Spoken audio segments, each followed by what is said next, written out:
José de Ocoa, uno de los parques más hermosos del país, uno de los parques más arborizados del país. Y precisamente está con nosotros don Milcio Mejía, biólogo, para que nos hable un poco de este parque, de la variedad de este parque, los años que tiene. Adelante, don Milcio.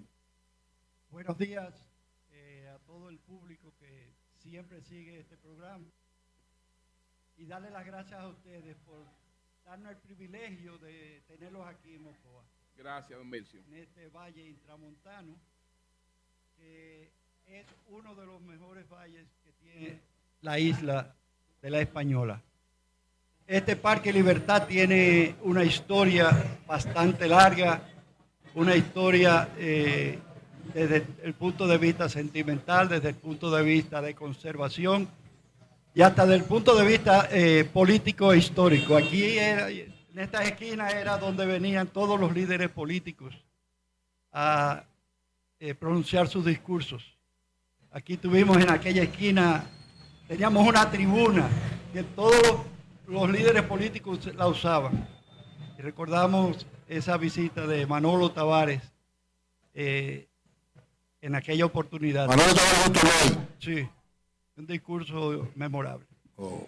El parque tiene alrededor de 100 años, se ha ido remodelando, tiene alrededor de 100 años, se ha ido remodelando.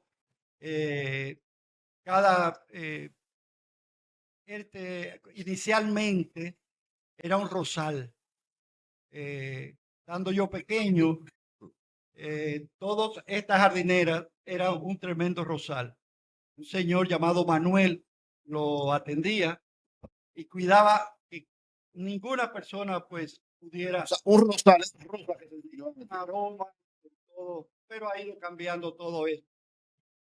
Se cuidan mucho estos robles, como bien decía Martínez Pozo, hay robles casi centenarios, eso se ha cuidado. Tenemos especies como la sabina, que es una especie endémica de las montañas entre Ocoa y Constanza. Tenemos el guayacán, que es una especie, aunque no es endémica, es una especie caribeña, pero de mucha relevancia desde el punto de vista histórico, de madera, de tener algunas propiedades curativas. Y este parque se cuida. A veces hemos tenido algunos problemas porque hemos querido hacer algunas podas, algún mantenimiento, y el pueblo se manifiesta y hay obligatoriamente que explicarle qué es lo que queremos hacer. O sea, de manera que este parque es un ícono en el sur de la República Dominicana. Su cuidado siempre ha estado a cargo del ayuntamiento, pero yo sé que también algunas personalidades siempre han estado muy pendientes de él. Por ejemplo, la profesora Dastenia, que en paz descanse, era una profesora muy amante de la naturaleza y mantenía el cuidado y siempre se esmeraba en tener las áreas bien cuidadas. Pero también en el año 65, 66, había una sociedad amantes del caobar que también hizo plantaciones de caoba como una forma de mantener también otra especie emblemática de la flora de la República Dominicana. A propósito de emblemático, aquí más o menos en esa época de cuando se sembraron las caobas, llegó a este pueblo el padre Luis King. Guayacán. ¿Cómo se refleja la obra del padre Luis King? Ahorita que estábamos entrevistando la cooperativa, ¿cómo se refleja su influencia en lo que Ocoa es hoy? Y si usted considera que la obra del padre Luis King debería ser reconocida desde otros criterios, su vida llevada al cine, para que las nuevas generaciones conozcan esto y se pueda reproducir el modelo que el padre Luis King promovió aquí en Ocoa, en otras provincias del país. Es un modelo totalmente relevante, la obra del padre Luis. Más de 500 kilómetros de carretera, cientos de escuelas, clínicas rurales, acueductos, realmente la obra del padre Luis trasciende y tiene que ser imitada. ¿Dónde era que él vivía? En una casita ahí pequeña, la casa cural, podemos verlo porque hay un museo. Nosotros promovimos a través del fondo ecoturístico que se restableciera y ahí está esa casa museo muy interesante. Yo le pido a ustedes que Sí, en algún vamos a momento cuando pudieran- termine el programa. Yo pudieran- Don Milcio, Mire, padre Luis fue el pionero en los invernaderos. sí, por eso ¿cómo se reflejaba su obra? Le preguntaba. Invernaderos comunitarios. Oigan esa vaina. Pero también el padre Luis fue el que hizo el intercambio de tierra con los terratenientes para repartir sobre los campesinos pobres. Habían proyectos, por ejemplo, en los Martínez, donde habían personas con una enorme cantidad de tierras. Él le instalaba el riego, el sistema de riego, pero ellos tenían que donar una parte de esos terrenos para dárselo a los campesinos que no tenían tierra. Entonces, ese es un modelo que todavía se está replicando. No hace mucho tiempo, la Asociación para el Desarrollo, en la zona del Memiso, entre Azua y Ocoa, se instaló un sistema de riego por energía eólica, energía solar. Entonces, ahí se aplicó el mismo criterio de darle tierra a los campesinos que no tenían, a cambio de que ellos iban a irrigar su terreno y así iban a aumentar. Atención, don Pedro Alegría, hay que hacer una película sobre la vida y la obra del padre Luis King, un inglés que vino a darlo todo por esta comunidad. Así fue.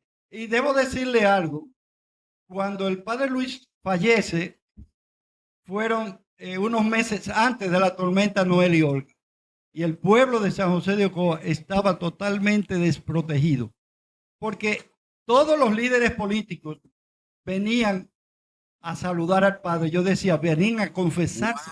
Y después Todo. murió. Y después que ganaban, volvían donde el padre. ¿Y qué es lo que ocurría? Que a través del padre, todas las obras de importancia venían donde el padre Luis, porque se aseguraba en la inversión correcta y que no se dilapidaran los fondos para esas construcciones. Eso era el padre Luis, esa confianza que se le tenía. Y por eso cuando fallece y viene la tormenta Noel y Olga, el pueblo estaba desamparado prácticamente.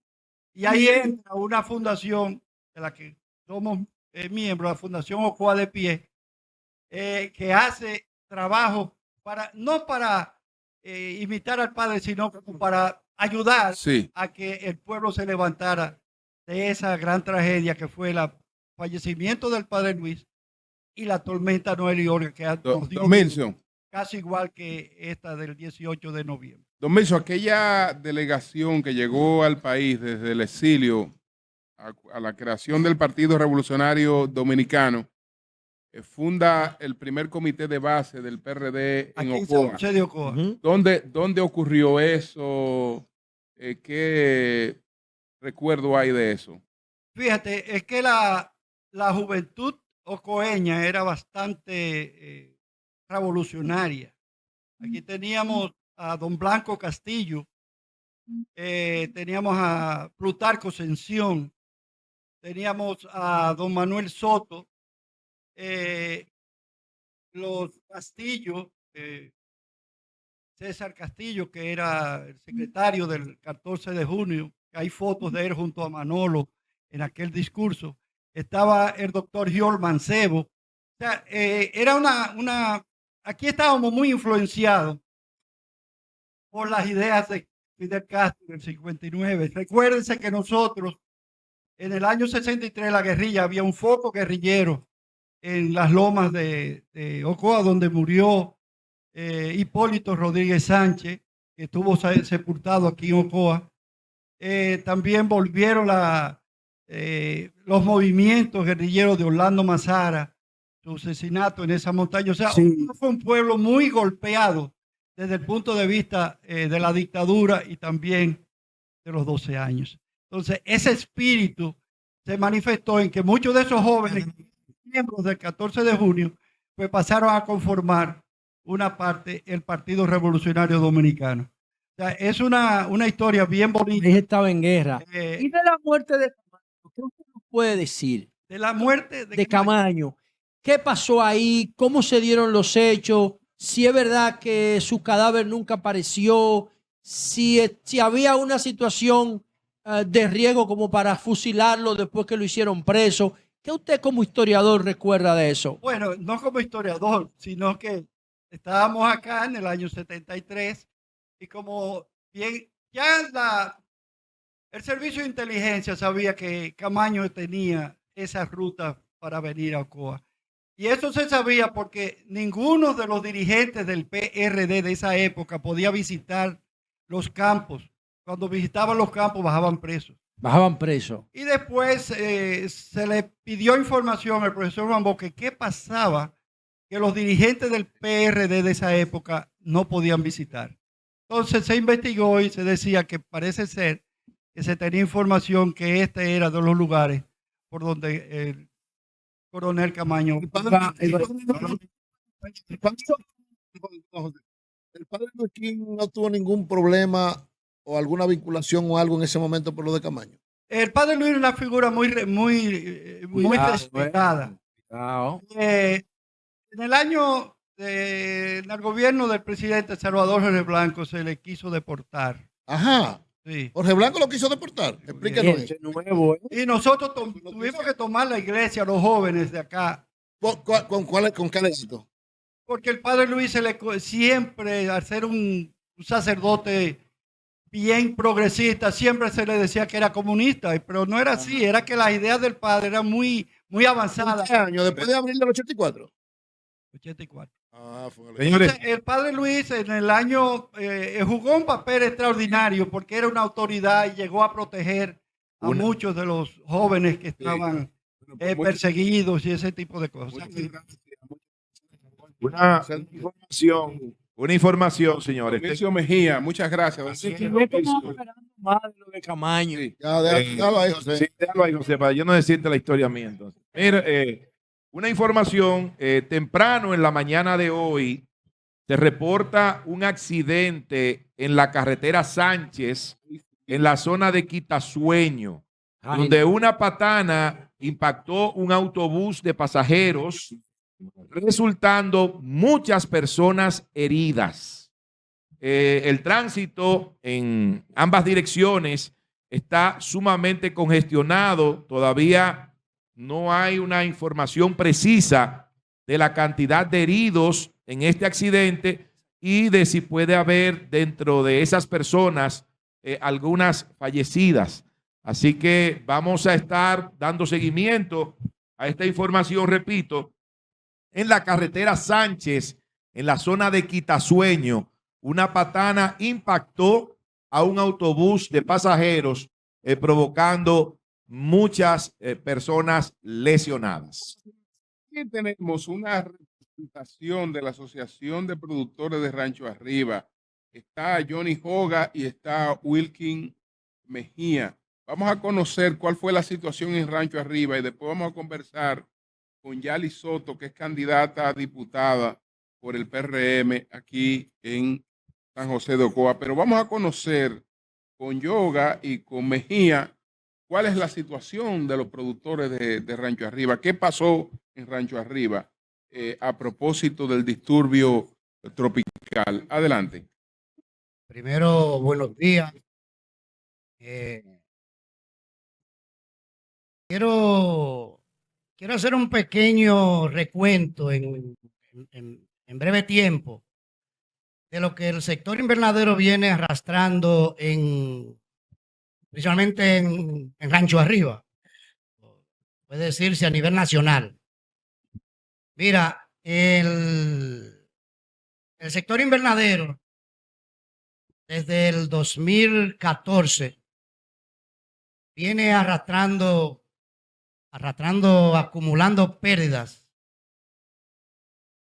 Realmente el Banco Agrícola nos ha venido apoyando, pero en el transcurso de ese tiempo venimos acumulando problemas con vedas, con virus, con inundaciones, con todo tipo de problemas, con engaños de suplidores, de comerciantes que han venido y se nos han ido con dinero, con sumas importantes de dinero. Por ejemplo, recientemente con el COVID, automáticamente llega el COVID, se cerraron las exportaciones.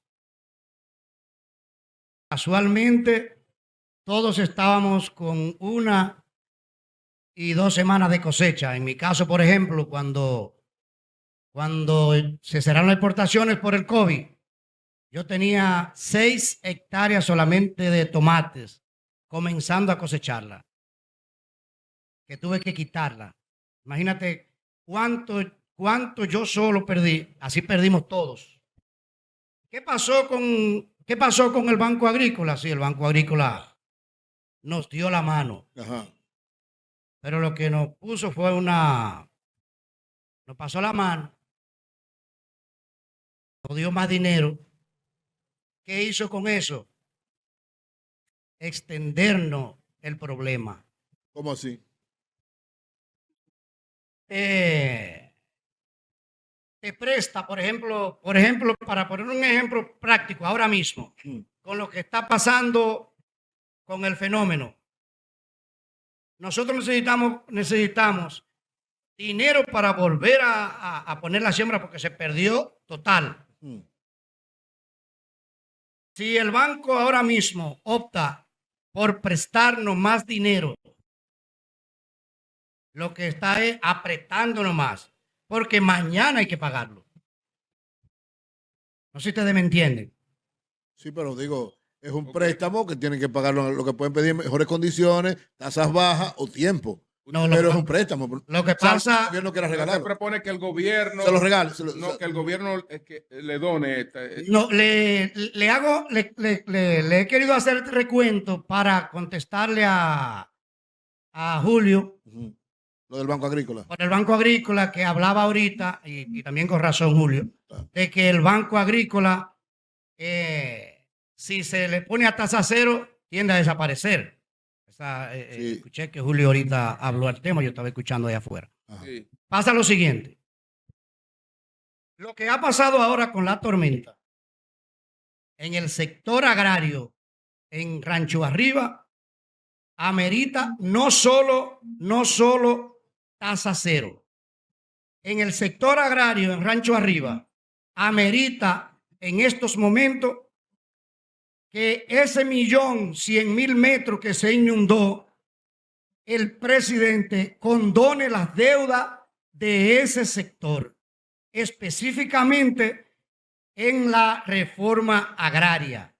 O sea, usted plantea que le den tasa cero y que le condone la deuda. No, o sea, seguir con el programa de tasa cero para los que están en las otras zonas, pero ese sector, condonarle la deuda que tiene. al sector reforma agraria. ¿Por dónde anda el monto de esa deuda?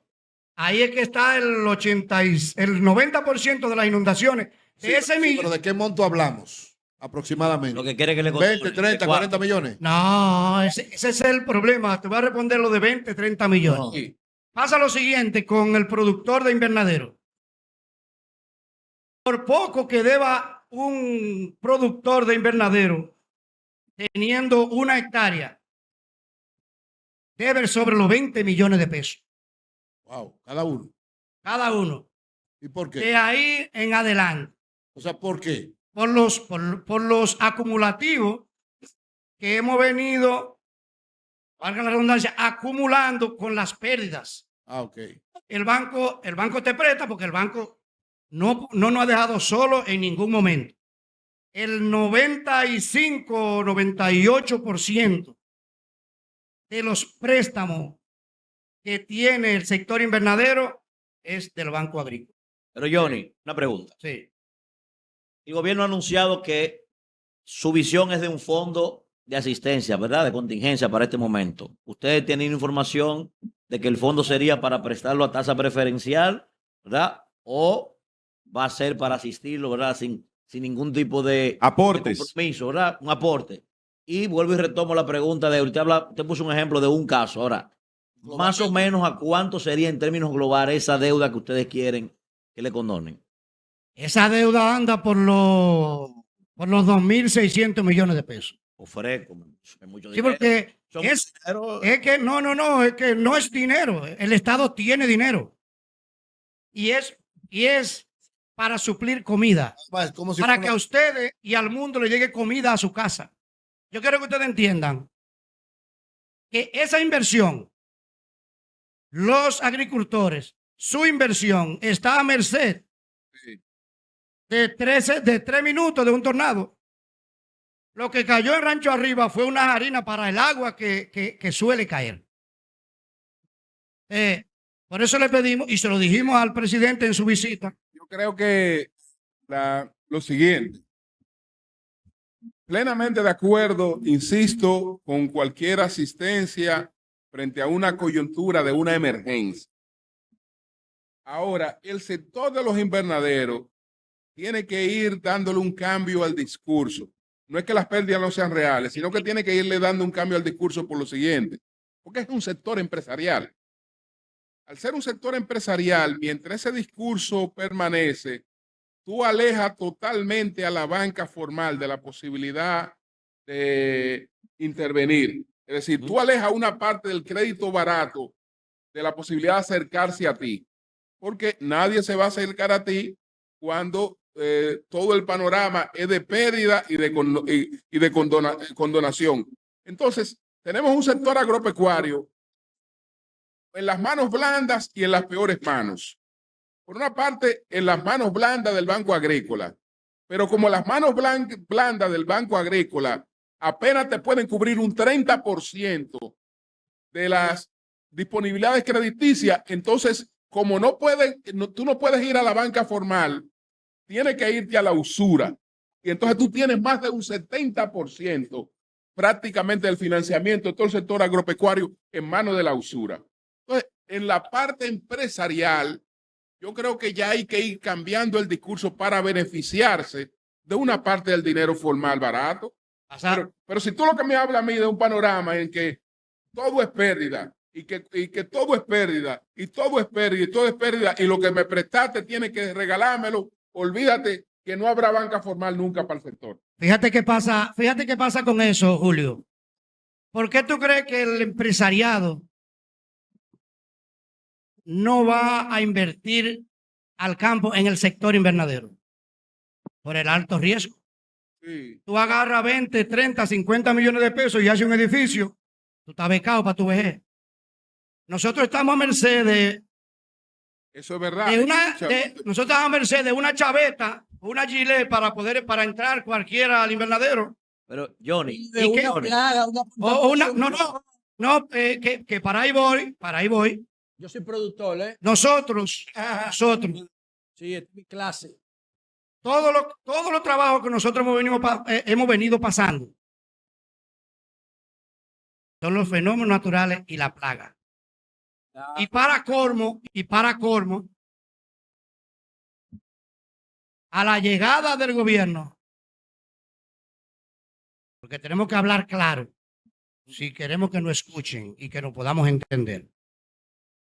A la llegada del gobierno, lo primero que hicieron fue cancelar una parte importante de los técnicos con experiencia. Espérate. Más de 700. Sí, más de 700 técnicos. Pero yo quiero resolver esto. Pasar el tema. Esta es la realidad. Yo quiero resaltar algo, ¿eh? Okay. Yo quiero resaltar algo. Sí. Todo, porque siento como que se quiere politizar. Todo no es malo. Ahí ahora estamos bien. Todo no es malo. El gobierno ha estado trabajando en la provincia. Ojo con eso. ¿Oíste, Nayib? Y ha prometido mucho. Pero, sí, esa parte está. Johnny, tienes razón. Johnny, escuche. Yo quiero tomar la preocupación de Julio, porque es la misma. Vamos a ver. Yo como ciudadano, por ejemplo, ciudadano común, No diga nada de los 700. No, escuche esto. No diga nada. Cuando yo escucho a un empresario hablándome de tasa cero, yo digo, este es lo que quiere que le den el Estado para él. Eso es lo que piensa el ciudadano común, ¿eh? O sea, que lo primero que genera... No, espérate, claro que sí, yo sé, claro que sí. Cuando uno escucha eso, uno piensa de una vez en beneficio para un grupo particular. Eso es lo que uno piensa. Entonces, me preocupa eso. Quiero preguntarle a ustedes, para ver si lo ayudo. ¿Ustedes han preparado un catálogo de propuestas para vendérsela al presidente? Mire, presidente, si usted nos facilita una tasa cero a partir de ahora, nosotros le garantizamos que sea medible eso, ¿eh? Le garantizamos que vamos a incrementar la empleomanía en tantos empleos. Garantizamos que vamos a aumentar la TCS en tanto. Una inversión adicional. ¿Ustedes tienen un catálogo de eso para venderle ese discurso al presidente? Eso lo tiene el presidente, que se le entregó al presidente. Bien. Eso lo tiene el presidente. No tiene la propuesta Claro. específica y Claro, concreta. claro. Por ejemplo, ¿cuántos empleos más serían? Manuela, Y el, ¿Cuánto y el presidente está al tanto de todo eso. No, pero Te conteste esa pregunta, Eduardo Sánchez. Eduardo Sánchez, Sí. Eduardo, que es vicepresidente Micrófono, dale. de Cooperativa. micrófono a él. Adelante, Eduardo, adelante. Ahora tiene Sí, sí. Ya los compañeros han tratado el tema de los daños que hemos sufrido, del apoyo inmediato de la presencia del ministro de Agricultura, el administrador del banco, así como se apersonó el presidente de la República a la zona de desastre. Hay que destacar, señores, que la agricultura, en términos general, es un pilar sumamente importante para lo que es el desarrollo de un país. De la agricultura depende la alimentación. Claro. Y en el mundo se habla lo que es seguridad alimentaria. Sí. República Dominicana goza en este momento de producir alrededor del 80% de lo que nosotros comemos. Lo que implica que, gracias a Dios, que en una situación como el COVID, nosotros no estuvimos asustados de pasar hambre. Y eso es muy importante. que nunca se habló de desabastecimiento en el Coto. Muy importante eso en el sector agropecuario nacional y el sector invernadero, así como el sector de campo abierto, que lo vamos a tratar, que es muy importante, donde en Rancho Arriba solo tuvimos alrededor de una 1,000 a 1,500 tareas. Hablamos de términos preliminares, pero hay de 1,000 a 1,500 tareas de tierra que fueron afectadas por la lluvia. Entonces, cuando se habla de la importancia del sector agropecuario, al ciudadano común hay que también hacerle saber que nosotros, lo que ustedes están viendo en la mesa, el sector invernadero logró que la calidad de lo que llega con inocuidad, procurando que en los grandes supermercados, en el colmado más pequeño de un barrio y de campo, usted tenga un ají como que está viendo en la mesa. Muy caro, por Viene dado después de una iniciativa de nosotros producir con una tecnología que se usa en Europa e Israel, ¿Cómo se llama? que es los invernaderos o ambientes Bueno, ambiente controlado, producción bajo techo. producción bajo techo. Eso para los panelistas ¿Quién es el padre de eso? ¿Andrés Carramán o el padre Luis King? Aquí. no, el señor que estuvo aquí habló de ¿Usted sabe que me llamó Andrés Carramán cuando usted estaba hablando? No lo quise interrumpir. Él me dijo que junto a la profesora que usted citó, él sembró esos árboles de caoba aquí en el Parque Duarte, en un proyecto financiado por el Banco Central. Proyecto de reforestación, el padre Luis hizo tremendos aportes en la Y a los padres de los invernaderos de Ocoa, ¿quién es más influyente? Andrés Carramán, el padre Luis King, Hipólito Mejía, ¿quién? El padre Luis inició con invernaderos comunitarios, pero el gobierno del presidente Hipólito Mejía fue que se instalaron los primeros.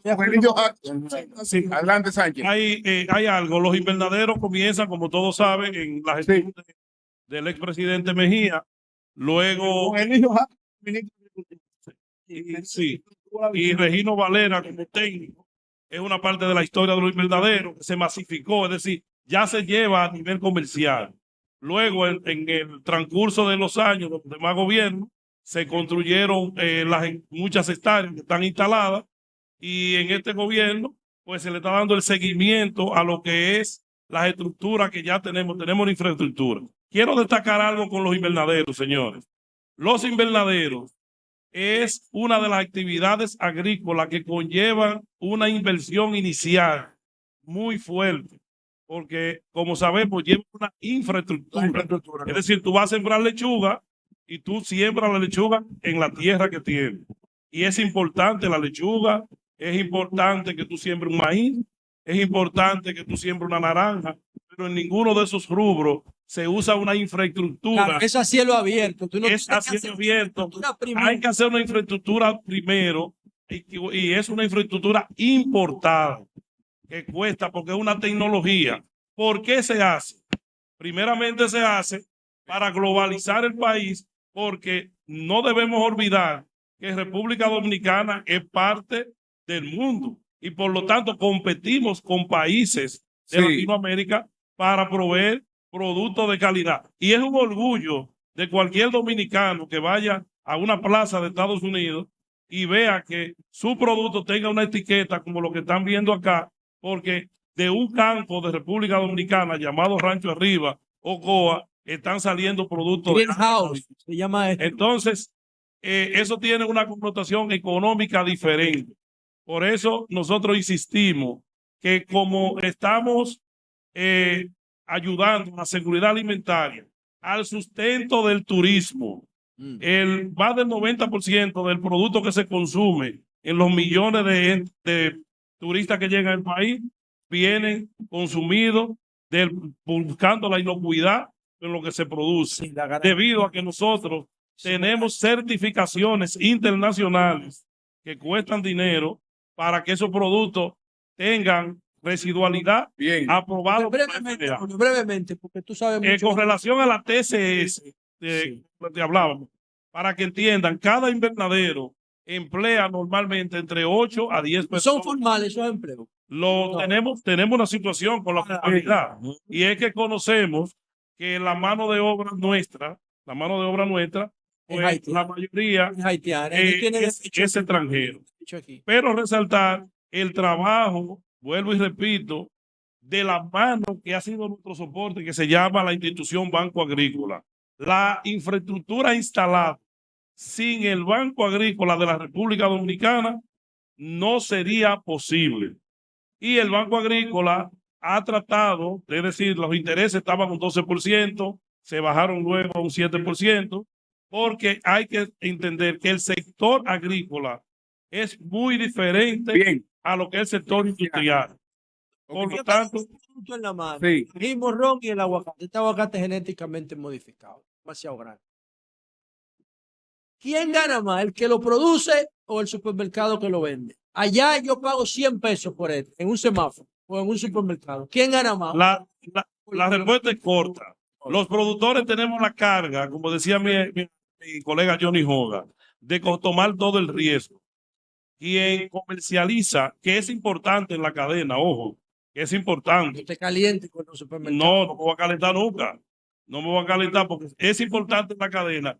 No toma ese riesgo. Entonces, cumpliendo un rol social. ¿Cuánto cuesta ese aguacate aquí? Para que yo te voy a decir, algo de aguacate no me meta. Porque alguien que hable de aguacate, porque no es si usted cuesta 20 pesos aquí, ese aguacate vale 100 pesos allá. Antes de terminar. Bueno, señores, gracias. Mira, también está con nosotros Johnny Hoga y vamos a